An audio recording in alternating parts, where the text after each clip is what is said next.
राष्ट्रीय उपलब्धि सर्वेक्षण NS 2021।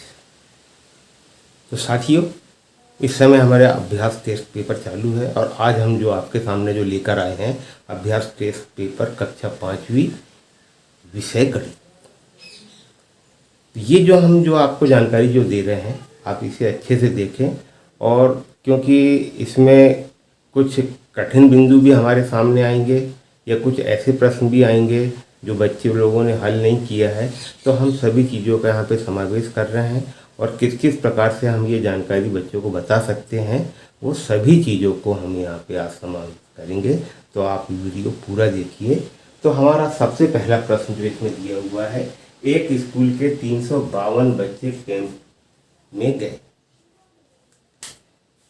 एक स्कूल में कितने बच्चे? 352 बच्चे कैंप में गए। हर तंबू में 5 बच्चों को ठहराया गया, तो कुल कितने तंबू की जरूरत होगी? यहां पर अगर बात कर रहे तो यहाँ पे जो बता रहा है 352 बच्चे, और एक तंबू में कितने बच्चे आना है? 5 बच्चे आना है। इसके पहले मैंने तीसरी के अभ्यास पेपर जो गणित का जो उसमें हमने आपको जानकारी बताए थे और समूह में हमने विभाजन भी किए थे और बहुत सारी जानकारी उसमें हमने दिए थे। तो हम इसको कई प्रकार से इस प्रश्नों को हम हल कर सकते हैं, मगर हम विभाजन या कोई भी अगर इस प्रकार का करें तो जब छोटी संख्या होती है तो उसमें हम बहुत आसानी से बता देते हैं। मगर यहाँ पर कितना है? 352 बच्चे हैं और एक तंबू जो है इसमें हमको कितने बच्चे को समाहित करना है? 5 बच्चे को करना है। तो स्वाभाविक है कि एक एक तंबू में 5 बच्चे शामिल होंगे। तो उसको निकालने के लिए हम 5 का भाग दे देंगे। हमने यहाँ पे क्या करेंगे? 5 का भाग दे देंगे तो हमारा भाग गया 5 7 35 70, और फिर हमारे पास शेष बच्चे बचते हैं 2। यहाँ पे हमने भाग दिए तो 70 जो बच्चे हैं, 70 जो तंबू है इसमें 5 बच्चे तो बैठ जाएंगे, मगर 2 बच्चे हमारे पास बच जाएंगे। तो 2 बच्चे के लिए एक तंबू की और जरूरत होगी। तो कहने का मतलब कि 70 धन 1 बराबर 71। तो यहाँ पर जो हमारा जो आंसर आएगा A 7, B 70 और C हमारा 71। तो हमारा उत्तर कितना आएगा? उसका 71 आएगा कि 352 बच्चों को हम 71 तंबू में समाहित कर सकते हैं। अब इसके बाद प्रश्न नंबर 2, बस में सिवनी से जबलपुर का एक यात्री किराया 185 रुपये है। सरिता के परिवार में 6 लोग हैं। उन सभी का किराया देने के लिए सरिता कौन से प्रकार का भुगतान करेगी? तो यहाँ पर 185 है, एक आदमी का किराया कितना है? 185 है, और कितने लोग जाने वाले हैं? 6 लोग जाने वाले हैं। तो यहाँ पे हम सबसे पहले 185 में हम 6 का गुणा कर देंगे तो 6 पंचे 30 का 3 हासिल का 3, 8 48 49 50 51 का 1 हासिल का 5 और 6 और 5 11। तो कितने रुपए लग रहे हैं? 1110 रुपये। अब यहाँ पे 6 लोग हैं और उन सभी का किराया देने के लिए सरिता कौन से प्रकार का भुगतान करेगी? उसको देना कितना है? 1110 रुपये। तो चाहे तो एक यहाँ पे जो पैसे जो उसको देना है वो नोट निकालेगी और जो जिस भी प्रकार के उसके पास के नोट होंगे वो दे सकती है। मगर यहाँ पर जैसा उत्तर जो यहाँ पे बता रहा है, क्योंकि देना कितना है उसको? 1110 रुपये। यहाँ पे दे रहा है 500 के 2 नोट एवं 200 का 1 नोट। यहाँ पर 500 के 2 नोट, यहाँ पे 100 के 11 नोट और यहाँ पे 200 के 4 नोट। तो यहाँ पे 200 के 4 नोट 800 हो रहा है, यहाँ पे 100 के 11 नोट में 1100 हो रहा है, और यहाँ 500 के 2 नोट में मात्र 1000 हो रहा है। और यहाँ यदि हम 500 के 2 नोट ले लें, जैसे यहाँ पे 500 के 2 नोट यदि ले रहे हैं तो कितना हो गया? ये 1000 हो गया। और 200 का 1 नोट, और 200 का 1 नोट ले रहे हैं तो कितना हो गया? ये 1200। तो वो 1200 रुपये देगी। तो हमारा जो पहला जो आंसर है ए, ये आएगा। अब साथियों, ये तो हो गई हमारी बात कि हम इस प्रकार से इसके उत्तर को निकाल लेंगे और इसका उत्तर को भी हम लिख लेंगे। मगर बात यहाँ पे आती है कि जो बच्चे हैं और उनको यदि इस प्रश्न को हल करना है, यदि उनको हमको सिखाना है, तो हमको इसी प्रकार की एक रणनीति बनाना पड़ेगा इसमें। क्योंकि मेरे हिसाब से जैसे ये वाला प्रश्न भी एक कठिन प्रश्न है, ये एक कठिन प्रश्न है और इस कठिन प्रश्न को सभी बच्चे हल नहीं कर पाएंगे। जब इसको हल नहीं कर पाएंगे तो स्वाभाविक है कि हमको इसकी रणनीति बनाना पड़ेगा और हमको किस किस प्रकार से हम बताएं बच्चे को कि ये 185 रुपये एक यात्री का किराया, तो 6 लोग का किराया। यहाँ तक कि तो निकाल लेंगे कि हम लोग को गुणा सिखाया, गुणा की जानकारी भी वो बता देंगे। मगर हमको सही मायने में एक काम करना चाहिए कि जैसे हमारे माउंट पेपर हो रहे हैं, हम माउंट पेपर को काट लें और उसमें हम जैसे कि 10 का नोट, 50 का नोट, 100 का नोट, 200 का नोट, 500 का नोट, इस प्रकार से हम बहुत सारी गिट्टियाँ अपने माउंट पेपर में बना लें और बच्चों के बीच में हम इसी प्रकार की गतिविधि करें, जिससे कि वो किसी को अगर पैसे देना है तो हम कैसे देंगे, कितना रुपए देंगे, और वो सब चीज़ों की हम यदि गतिविधि कराएंगे तो ऐसे प्रश्न उनके दिमाग में बैठ जाएंगे, जिसमें से कि हमारा प्रश्न नंबर 2 और प्रश्न नंबर 3, अभी हमने प्रश्न नंबर 3 को नहीं किया है, मगर ये दोनों प्रश्न हैं, ये दोनों प्रश्न को मैं कठिन की श्रेणी में रखता हूँ। अच्छा, अब हम प्रश्न नंबर 3 देखते हैं। मीना एक दुकान में 370 रुपये का एक सूट खरीदती है। वह दुकानदार को 500 रुपये का नोट देती है। दुकानदार निम्न में से शेष रुपये वापस करेगा। अब यहाँ पे उन्हें 500 रुपये दी, तो हम इसी प्रकार का एक हल्का सा बाजार टाइप का हम बच्चों का लगाएं और उनको हम कंकड़ पत्थर और चाक और पेन और ऐसी चीज़ें दे दिए और ख़रीदने के लिए बोलो। खरीदने के बाद में अगर मान के चलो कि 5 रुपये दिया सामान, 3 रुपये का यदि उनने ली है तो उसको कैसे कितने रुपए देना है, ये ऐसी छोटी छोटी गतिविधियाँ यदि हम कराएंगे तो ये ऐसे प्रश्नों को बच्चे बहुत सहजता से हल कर लेंगे। अब बात आती है, मीना एक दुकान में 370 रुपये का एक सूट खरीदती है और वो दुकानदार को कितने रुपए देती है? 500 रुपये देती है। तो दुकानदार किस प्रकार से पैसे को वापस करेगा, ये बात यहाँ पे हो रही है। अब यहाँ पे हम एक बात बता दें कि जैसे ये 370 रुपये है, आपने दुकानदारों को देखा होगा कि हमने अगर उसको 500 रुपये दिए तो वो जिस प्रकार से हमको पैसे वापस करता है, हम उत्तर इसका बाद में देखेंगे, हमको जिस प्रकार से पैसे वो वापस करता है तो सही मायने में 370 है तो सबसे पहले तो वो 30 रुपये अलग रख देता है, ये हो जाता हमारा 400। और फिर 400 में जिस भी प्रकार का नोट दे यहाँ पे 100 रुपये और वो जोड़ देता है। तो हमने 500 रुपये दिए तो खुद के टोटल को 500 बना लेता है। कहने का मतलब उसको 30 रुपये वापस करना और 100 रुपये वापस करना। हम बच्चों को भी जब यदि हम बाजार यदि लगा रहे कुछ कर रहे हैं तो हम इसी प्रकार से उनको जानकारी दें कि मान के चलो कि 20 रुपये का सामान हुआ, नहीं 12 रुपये का सामान हुआ, 12 रुपये का सामान हुआ है और सामने वाले ने 15 रुपये दिया है, तो उसको वो कैसे वापस करेगा? तो वो 15 में से हम अक्सर 12 घटाने की बात करते हैं, मगर ऐसा ना करें कि सामान कितने का हुआ है, मान के चलो कि उसको पैसे जब वापस करना है तो वो क्या करेगा, उसमें से 3 रुपये वापस करेगा, ठीक है, क्योंकि 12 में वो क्या करेगा, 3 को जोड़ेगा, ना कि 15 में से 12 को घटाएगा। अक्सर जो हमको लेन देन में जो भी चीज़ें हमको यदि वापस की जाती है तो इसी प्रकार से की जाती है, क्योंकि हमारा 12 रुपये का सामान हुआ, हमने एक 10 का सिक्का और एक 5 का सिक्का उसको दिए, हमने उसको 15 रुपये दिए। जब हम 15 रुपये देते हैं तो वो क्या करता है, हमको 3 रुपये वापस करता है, मगर वो 15 में से 3 नहीं घटाता, बल्कि जो 12 रुपये है 12 रुपये में 3 को जोड़ता है।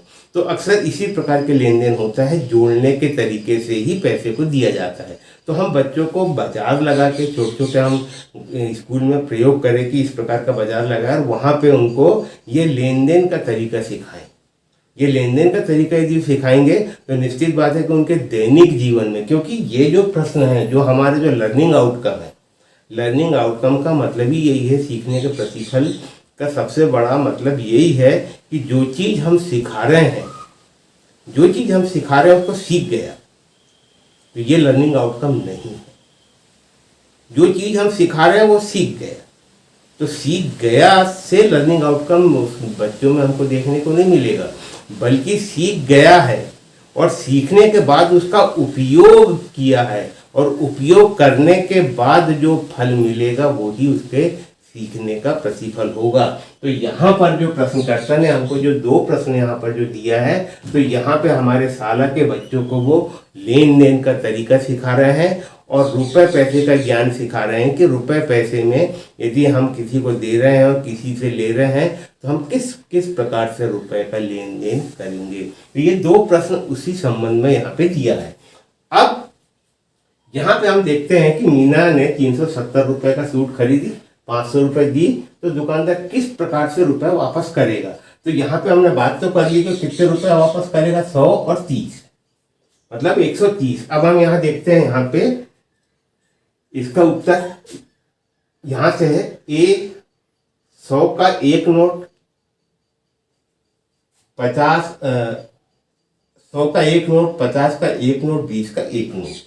यहाँ तो यहाँ पे अगर हम जोड़ रहे तो कितना हो रहा है, ये 100 हो गया, ये 50 हो गया, तो यहाँ पे कितना हो गया, 150 हो गया। तो कहने का मतलब ये कि यहाँ पे हमारा उत्तर नहीं आ रहा है, क्योंकि यहाँ तो ज़्यादा रुपए हो गए।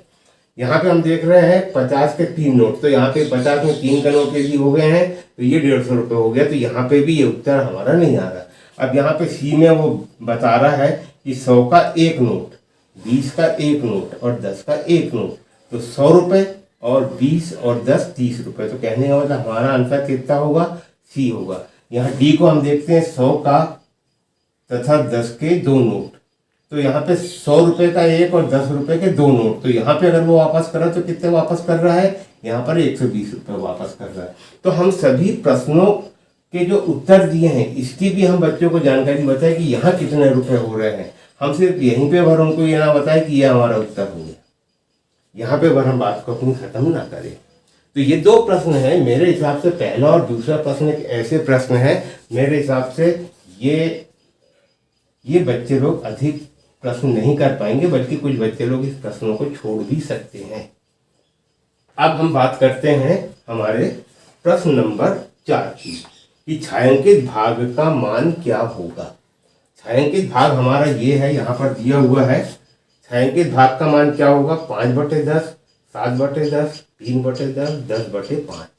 तो यहाँ पे हमको भिन्न के बारे में यहाँ बताया जा रहा है और भिन्न में हमको इसका उत्तर देना है। तो सबसे पहली बात जो ये व्रत बना है, हम व्रत में ये देख लें कि इसमें कितने भाग हैं, क्योंकि ये संपूर्ण है, ये पूरा है, ये संपूर्ण है। हम यहाँ से गिनना चालू करते, यहाँ से तो 1 2 3 4 5 6 7 8 9 10, ये भाग कितने हुए हमारे, ये 10 भाग। यहाँ पे जो बता रहा है तो कितने भाग बता रहा है, यहाँ पे ये 10 भाग बता रहा है। पूरे का पूरे भाग कितने हमारे इसमें 10 है, और 10 ये 10 क्या है, इसका हर है। अब इसमें हम ये देखेंगे कि छायांकित भाग कितने हैं, तो छायांकित भाग 1 2 3 4 5, तो छायांकित भाग कितने हुए हमारे 5। तो इस प्रकार से हमारा आंसर क्या है इसमें, 5/10। हम यहाँ पर यदि देख ले 5/10, तो हमारा 5/10 कहाँ पर है, ए में है, बी में 7/10 दिया, सी में 3/7 दिया है और डी में 10/5 दिया है। तो ये हमारा हुआ 5/10। तो साथियों यहाँ पर तो 5/10 यहाँ पे दे दिया गया है। अगर इस प्रश्न को थोड़ा सा अगर बदल लिया जाए कि छायांकित भाग कितना है, और अगर मान के चलो यहाँ पर अगर 1/2 अगर उत्तर को लिख दिया जाता, तो क्या वो उत्तर हमारा गलत होता या सही होता, वो उत्तर हमारा गलत होता है सही होता। क्योंकि वैसे भी अगर हम देखेंगे और जब हम इसको काटेंगे तो 5 से कम 5, 5 दूनी 10, क्योंकि व्रत का आधा भाग जो है वो छायांकित है और आधा भाग जो है वो छायांकित नहीं है। तो ये भी हो सकता है कि हमको प्रश्न में कुछ वो बदल के दे दे, तब हमको वहाँ पे ध्यान देना पड़ेगा। और साथ ही अगर आपको भिन्न के बारे में ज़्यादा अगर नॉलेज नहीं है, ज़्यादा आपको यदि इसके बारे में जानकारी नहीं है, तो साथियों मैं इसके बाद भिन्न का बिल्कुल उससे उसके बारे में छोटी छोटी जानकारियां मैं आपको प्रस्तुत करूंगा। और निश्चित बात है कि छायांकित भाग और इसी प्रकार के जो प्रश्न हैं बच्चे बहुत ही आसानी से कर लेंगे, जिसमें हम भिन्न में अंश और हर की क्या उपयोगिता है, बहुत सारी चीज़ों की हम जानकारी देंगे। तो मेरे कमेंट्स बॉक्स में आप जरूर लिखें, यदि आप सीखना चाहते हैं तो कमेंट्स बॉक्स में उसको दें, तो मैं उसका बहुत अच्छा, क्योंकि हमको भिन्न के भी प्रश्न हमारे एनएस पेपर में आना है और वार्षिक में तो आना ही आना है। तो हम दोनों चीज़ के लिए वो वीडियो को बनाएंगे। तो हमें आपकी इसमें राय भी जानना चाहूँगा कि अगर आपको, यदि आप चाहते हैं तो मैं उसको इसके बाद उस वीडियो को अवश्य बनाऊंगा। अब यहाँ पर प्रश्न नंबर 6 दिया है, दिए गए चित्र में 1/2 में कितने 1/8 भाग स्थित है। हमको यहाँ पर देखना है 1/2 में कितने 1/8 भाग स्थित है। यदि हम यहाँ पर 1/2 भाग देखें, हम यहाँ पर कितने देखें 1/2 भाग, तो यहाँ पर एक आयत बना हुआ है, ये आपको दिख रहा है, हमने आयत को बनाए हैं। अगर हम इस प्रकार से देखें तो ये आधा और ये आधा भाग है, ये आधा है और ये 1/2 है और ये पूरे जो भाग है ये 1/8 है। मगर अब यहाँ पे बोल रहा है वो 1/2, तो हम 1/2 भाग को यदि हम माने तो ये हमारा 1/2 हो गया। ये भाग हमारा कितना हो गया, 1/2 भाग हो गया। और क्या बोल रहा है 1/2 में कितने 1/8 भाग है, तो हमारा ये 1/2 भाग हुआ और एक हमारा 1/2 भाग ये हुआ। ठीक है, क्योंकि हमने इसको भी ये आधा आधा हो गया है। अब 1/2 में कितने 1/8 है, तो ये आधा और ये आधा में अगर हम देखें तो कितने है, 1 2 3 4 5 6 7 8, ये कितने भाग हो गए हमारे, ये 1/8 भाग हुए। कितने हुए 1/8 भाग हमारे कितने हैं, 8 है। अगर हम आधे में देखें तो हमारे कितने हैं, तो ये 1 2 3 4। कहने का मतलब ये है कि 1/2 में हमारा 1/8 कितने भाग है इसमें, ये 4 भाग है। तो इस प्रकार से हम चित्र के माध्यम से, और ये थोड़ा बड़ा हो गया, हम छोटे चित्र भी और बनाए, और एक जैसे 1/2 भाग किसको कहेंगे, 1/4 भाग किसको कहेंगे, ये हम जानकारी इस प्रकार के भिन्नों में हम बच्चों को बता सकते हैं। जैसे कि यहाँ पर अगर हम सबको मिटा दें, जैसे पहले तो मैं इसका उत्तर बता दूँ, इसका उत्तर हमारा कितना आएगा, तो हमारा इसका उत्तर आएगा 4। इसका उत्तर कितना आएगा 4। यदि मान के चलो ये सब लिखा हुआ है और इसको हम सब मिटा दो, यहीं पे इतने में हम पूछे कि कितने भाग है, तो ये 1 2 3 4, क्योंकि ये एक आयत हुआ, आयत हुआ तो इसमें कितने भाग है, तो 4 भाग है, 1 2 3 4। तो यहाँ पे हमारा हर कितना हुआ, ये 4 हुआ। अगर मान के चलो कि ये 2 भाग को यदि इस प्रकार से कर दिया जाए तो यहाँ पर कितने छायांकित भाग है, तो ये 2 भाग है। ठीक है, अगर इसको हम काटेंगे तो ये कितना जाएगा, 2 एकम 2 और 2 दूनी 4, तो कितना हो गया 1/2 भाग। तो हम कई तरीके से बच्चों को 1/2 भाग कैसा होगा, 1/4 भाग कैसा होगा, और समतुल भिन्न इसका हम किस प्रकार से बनाएंगे, ये बहुत सारी जानकारियां हम भिन्न की बता सकते हैं। तो साथियों, अगर आपको मेरा वीडियो अच्छा लग रहा है, जो पहली बार मेरे वीडियो को देख रहे हैं, आज हमने जो प्रश्न इसमें लिए हैं 1 से 6 लिए हैं, और इसके जो और 4 प्रश्न हैं इसके बाद वाली वीडियो हम प्रसारित करेंगे। और भिन्न के बारे में आप मेरे कमेंट्स में अवश्य लिखें, हम बिल्कुल इसको शुरुआत से हम भिन्न की जानकारी देंगे, जिससे कि बच्चा देखेगा और उसके आंसर को लिख लेगा। हम यहाँ तक की उसकी जानकारी बताएंगे। तो आज के लिए सिर्फ इतना ही। नमस्कार, धन्यवाद।